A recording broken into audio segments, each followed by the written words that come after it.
Hi folks, I'm Dave Herbert, and welcome to Mr. Herbert's Science Class. Okay, for you guys that have been playing with the honeybees and the walk-cars and everything electric tail rotor motors, and you've got it pretty well wired, it's time to move on to something different. So you think you're ready for some 3D? Yesterday, when I was in town at Donovan's Hobby and Scuba Center, I picked up the new Blade 400 3D. Let's open up the box and see what's inside. Note the price on this. Price $599.99. Donovan's price is $469.99. So I actually got a better deal than that. But you'll have to call him to find out. Let's open up the box. I know Donovan's got free shipping all over the United States, but to get the price you'll have to call him, because that's the only way. Well, it looks like we've got a couple of manuals here. Wow, that manual is very thick on that Spektrum radio. And there is the manual on the Blade.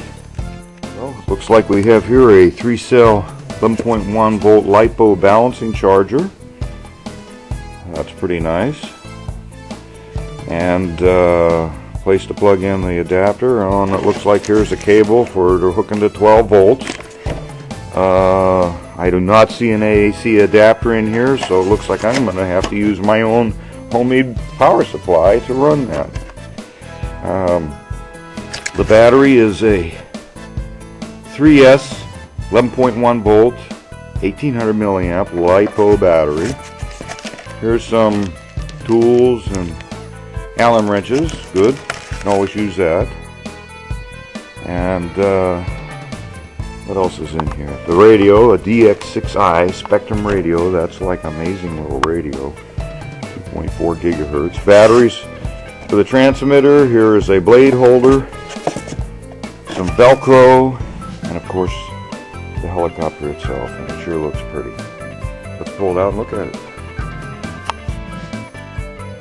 I gotta tell you about the Spektrum radio. This is quite an amazing radio, actually, and the reason it works so well is that there's actually two receivers. You've got your main receiver and an external receiver, and this is why you can get so much range, because each one is located in a different position, and no matter where you're at, that will pick up the good reception. Okay, we're going to look at this Spektrum 6i radio. It's really amazing, actually. Turn it on here, and it shows what airplane, and I'm going to be flying the Blade 400, and it has electronic trims. And one of the things that I don't like about electronic trims, you could never tell where you were. But if you look here at the bottom left of this, you'll see the trim. And if I move this to the left or right, that little trim, and it makes a noise at center and locks. So you know exactly where you are on your trims. It's pretty cool. We've got half rates, flaps. One of the things you have to know about 3D helicopters is up here on this side, you've got a mode for 3D, and that's for flying 3D. Then on this side, you've got a throttle hold, and that's for setting up a throttle to do auto rotations and whatnot. It's on a 2.4 gigahertz waveband. It's got model match. You cannot fly the wrong radio. This is quite an amazing unit. And to program it, you just push this wheel down, and this puts you into the program list. And then you can just rotate the wheel left or right to do the things that you want to do. Really a great radio. So let's see how it works in the helicopter. Alright, go ahead and pull this off and take a good look at this helicopter. This is quite a unit. Here we have the speed control, 25 amp. Here we have the 2.4 gigahertz receiver. The servos are all mounted. Here is the servo for the adjustable pitch. We have adjustable pitch on the tail. Back here, everything is bearing. It's belt driven. In fact, there's a little tiny guide wheel right there. Here's your heading lock gyro mounted on the back of the unit. It has auto rotation capability and an outrunner motor. And you can see what an outrunner is. This is a brushless outrunner motor. You can see it spinning in front. It has the outside actually does the spinning with the magnets on it, and the inside has the coils. Anodized wash plate, stainless steel, all stainless steel parts on the head here. It looks really great. Wood blades, plastic fly bars with weights. This looks pretty good. This is a well-built unit, and to me looks like it was actually designed around the motor and the radio, which is good, instead of trying to just slap stuff on here and there. This is a good design. Alright, put the battery on. Okay, the only thing you have to do to fly this is put a piece of Velcro on this side and a piece of the Velcro on this side, and when you mount the battery, you want to mount it so it does not and cannot touch that motor, because this goes around, and put the wire on this side so it can connect up. Okay, let's go ahead and turn this on. I always turn the transmitter on first, no matter what. And now I'm going to go ahead and plug in the wires to the speed control and the radio on the helicopter. First of all, I'm going to move the cyclic controls, fore and aft, left and right. Okay, that's properly set up. Tail rotor.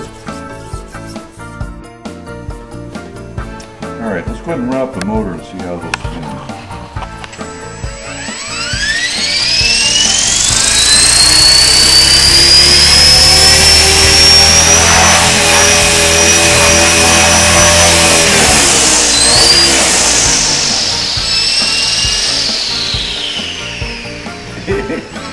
This sucker spins. Alright, well, let's try it. Okay, as Jeff is my witness, this is the Maiden flight inside the garage here. None of the half rates are set up, the curves, none of the programming. I just wanted to run it right away now. I'm going to go ahead. Let's give it a little spin control. The motor speed control has a soft start, so you can't go fast. You can't yank it off the ground. It's a good idea.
Well, my 10 minutes is up, and I'm going to wait for better weather, because if you look outside right now, you can see the temperatures somewhere around 9 degrees above zero, and I really don't feel like going out and flying right now.